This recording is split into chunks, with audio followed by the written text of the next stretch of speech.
नमस्ते, मैं डॉक्टर हिमिका अग्रवाल हूँ। मैं एक साइकाट्रिस्ट यानी कि मानसिक रोग विशेषज्ञ हूँ और मैं नोएडा एवं गाज़ियाबाद में प्रैक्टिस करती हूँ। देखिए, अगर बच्चे एग्ज़ाम प्रेशर के चलते सुसाइड कर रहे हैं तो ये कहीं हमारी सोसाइटी का एज अ होल फेलियर है।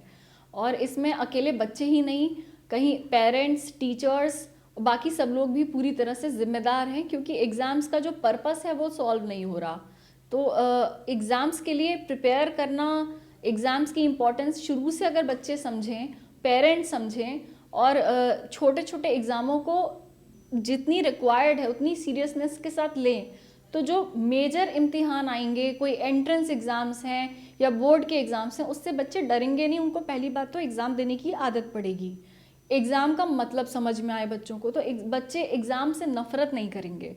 और एग्ज़ाम्स के रिज़ल्ट्स का वो प्रॉपर यूटिलाइजेशन करने की अगर हैबिट पड़ेगी तो रिज़ल्ट से वो डरेंगे नहीं। और एक कभी भी ऐसा नहीं होता कि आज का जो रिज़ल्ट आ गया अब सारी ज़िंदगी वही चीज़ आप पर लागू होगी। ज़िंदगी इम्तिहान डेली लेती है, तो कोई भी एग्ज़ाम फाइनल नहीं है। There is always next time. और ये चीज़ अगर हम अपने बच्चों को ये मैसेज दे पाएँ कि एग्ज़ाम कितना भी बड़ा हो, आप अच्छे से अच्छे कॉलेजेस आईआईटी से करके भी आप फेल हो सकते हो, और आप बिना पढ़े 10th फेल होने के बाद भी बहुत सक्सेसफुल हो सकते हो, जैसे कि हमारे बिल गेट्स और इतने सारे एंटरप्रेन्योर्स के एग्जांपल्स हैं। तो बच्चे शायद एग्ज़ाम से इतना घबराएंगे नहीं और उस चीज़ को फाइनलिटी की तरह नहीं देखेंगे कि इस एग्ज़ाम में गए तो अब जीवन में कुछ नहीं बचा, जो कि असल में भी सत्य नहीं है। और अच्छे अच्छे, जैसे हमने कहा कि अच्छे अच्छे एग्ज़ाम्स क्लियर करे हुए लोग भी फेल हो जाते हैं ज़िंदगी में आगे जाके, और शुरू में फेल हुए लोग कई बार बहुत सक्सेसफुल हो जाते हैं। ये स्टोरीज बच्चों से शेयर करें तो उनका प्रेशर कम होगा और एग्ज़ाम्स को वो हेल्दी तरीके से लेंगे। अब करियर की अगर बात आती है तो इसमें बहुत चीज़ें हैं कि कुछ लोग कहते हैं कि अरे मन का करने दो, प्रेशर मत डालो। लेकिन कुछ लोग ये भी कहते हैं कि अगर प्रेशर नहीं होगा तो दाल कैसे बनेगी, फिर दाल बनने के लिए प्रेशर कुकर की ज़रूरत भी है। तो कुछ प्रेशर तो ज़रूरी है, ओवर ना हो जाए, एक्सप्लोड ना कर जाए, लेकिन थोड़ा दबाव होना चाहिए। नहीं तो कहीं ऐसा ना हो कि हमारा बच्चा सीधे शादी कर ले, बच्चे पैदा कर ले और फिर कहे जी मुझे कमाना नहीं आता, मैं क्या करूं, मम्मी पापा देखेंगे। तो वो सिचुएशन ना आए उसके लिए पहले से तैयारी रहें। आप करियर को लेके डरें ना और प्रिपरेशन करें, मुद्दों से भागे ना। और करियर की बात पर अगर कहीं दबाव पड़ रहा है कि आपको परफॉर्म करना है, तो ये आपकी ज़रूरत है, क्योंकि ये हर इंसान की, वयस्क इंसान की जिम्मेदारी है कि वो अपने रोटी कपड़े मकान की वो है, अब रोटी कपड़ा मकान अपना अरेंज करना, ये वो खुद अपने बल पे कर सके।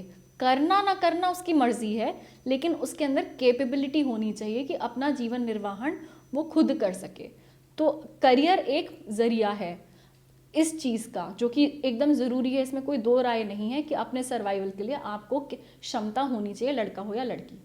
अब करियर फिर आप कैसा चूज़ करो, बिल्कुल एक एक्सट्रीम आता है जो दिल करे वो करो, एक एक्सट्रीम आता है जो चीज़ सामाजिक तौर पे कन्वेंशनली बहुत ज़्यादा प्रोडक्टिव है रेवेन्यू वाइज, वो करो।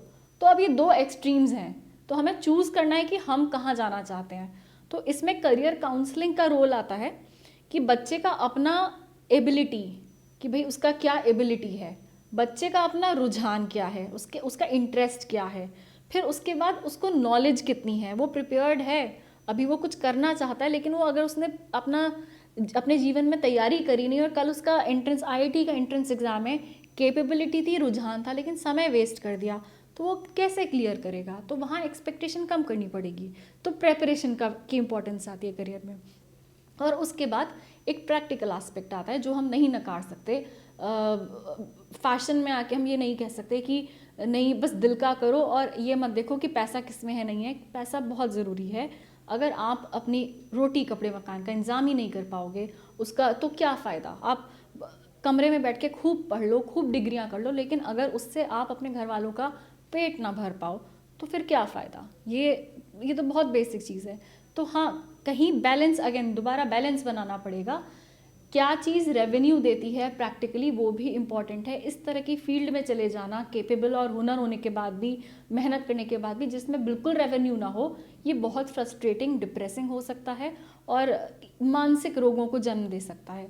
तो इन सारे ही मुद्दों पर, जो हमने 4 मुद्दे डिस्कस करें, इन चारों मुद्दों पर अगर हम फोकस करें और अगेन बैलेंस ट्राई करें, तो हम बच्चे के लिए क्या मोस्ट उपयुक्त करियर लाइन है वो हम ढूंढ सकते हैं। और अपनी एक्सपेक्टेशंस ब्लाइंडली ना थोपें, अपने एक्सपीरियंस को वेस्ट भी ना करें। पेरेंट्स के पास एक बहुत यूनिक वेपन है, उनका एक्सपीरियंस। उनको एक्सपीरियंस से पता है कि इस फील्ड में इतनी मेहनत करके इतना रेवेन्यू आता है, इस फील्ड में ये रिजल्ट्स आते हैं।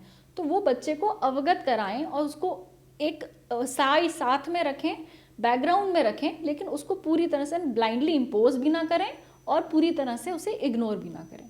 तो परफेक्ट हेल्दी बैलेंस बना के चलें तो हम करियर का डिसीजन आराम से ले सकते हैं।